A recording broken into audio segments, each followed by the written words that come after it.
Greetings and welcome to Patriot Jewel, your channel that represents the patriotic conservative woman's point of view.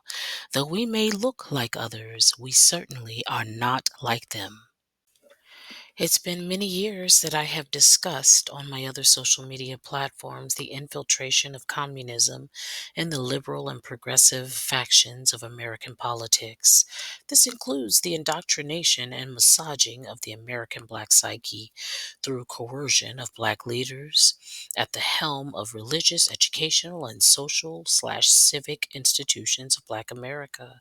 In other words, black leaders were bought off to sow seeds of discontent and mental anguish and anger during a time when Black people should have been solidifying economics and self preservation to include protecting and protection against destructive inside and outside forces, and protection of their own communities, families, and livelihood. But that discussion is for another day. Today, I want to expose and warn of the connection between the use of American disgruntled black persons as cannon fodder in the destruction of America.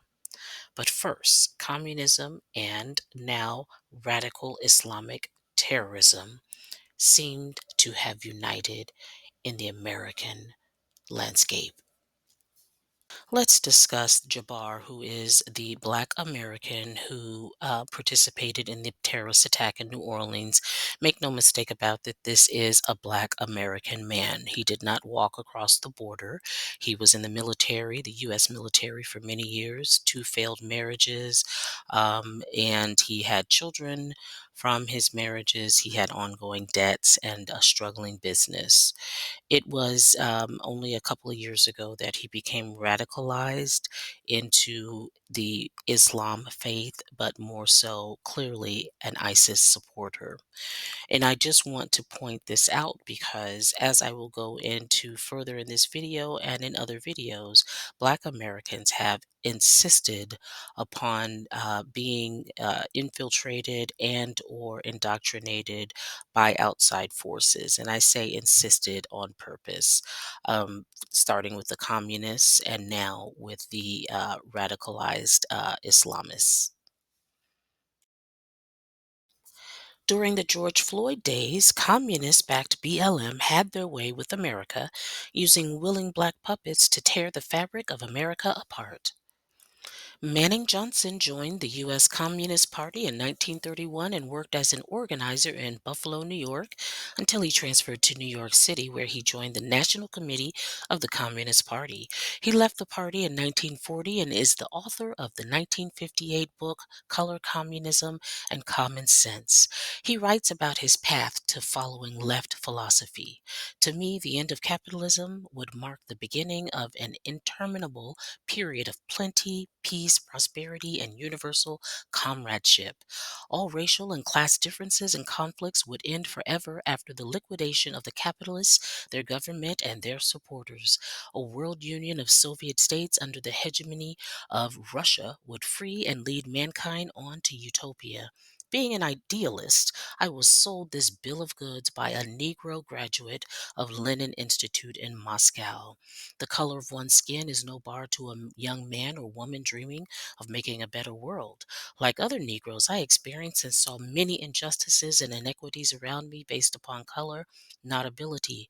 I was told that decadent capitalist system is responsible, that mass pressure could force concessions, but that just prolongs the life of capitalism, that I must unite and work with all those who more or less agree that capitalism must go. Little did I realize until I was deeply enmeshed in the Red Conspiracy that just and seeming grievances are exploited to transform idealism in a cold and ruthless weapon against the capitalist system, that this is the end towards which all communist efforts among Negroes are directed. Indeed, I had entered the Red Conspiracy in the vain belief that it was a way to a new, better, and superior world system of society. 10 years later, thoroughly disillusioned, I abandoned communism. The experiences of those years in outer darkness are like a horrible nightmare. I saw communism in all its naked cruelty, ruthlessness, and utter contempt of Christian attributes and passions. institutions.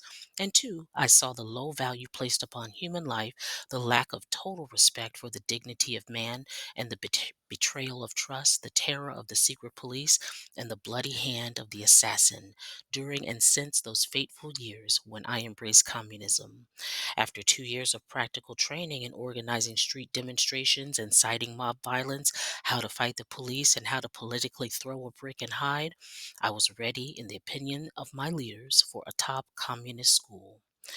Manning Johnson is an amazing resource for anyone who wants to understand the underpinnings, the underbelly, so to speak, of American politics and social engineering in the 1900s. He has written an incredible memoir about just how poignant and planned the communists have put into place to use the American Black person's issues with racism, race, and color to the disadvantage of Black people in an effort to tear apart America. And it started even before the 1920s. And his book really goes through a detailed outline of just how the communists conspired to use the Black man to destroy America.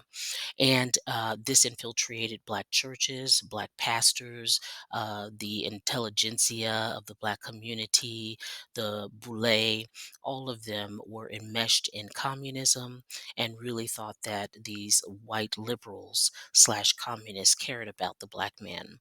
And we see that even up until today with the BLM riots, that communist leaders and socialist leaders were behind the entire BLM movement and again utilized Black emotionalism to destroy the fabric and safety within America based on trumped up and overexposed incidences, using that, as Manning Johnson stated, for organizing street demonstrations, inciting mob violence, and how to fight the police and how to politically throw a brick and hide, utilizing uninformed youths to all of a sudden decide that now it is the 1930s and Jim Crow and the KKK are running through the streets of America. And these are youths in the 2020s with their cell phones and their gear and their Louis Vuitton. All of a sudden, now they are oppressed people. Again, Black people have been used through emotionalism to work diligently to destroy the fabric of America. And that brings me to this radical Islamic front that we are going to be seeing in the next several years because of Biden's purposeful immigration policy. But what I want to share with the American people is that be aware that there will be a new weapon used against America people, not new in the sense that it hasn't been done before, but that it's going to come under a different cloak.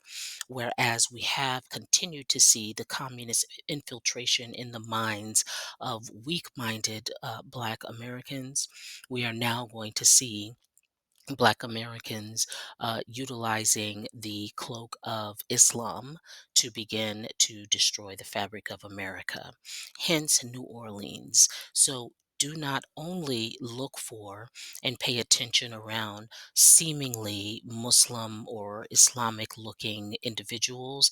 Now it's going to be the rank and file Black American man who just might be the one to blow himself up in the middle of a football game. It might be the Black American male who is going to be driving through multiple scenes, and you will consider him just to be an average Black American from Chicago or anywhere else. But here we have New Orleans. America, it's time to rethink and be aware.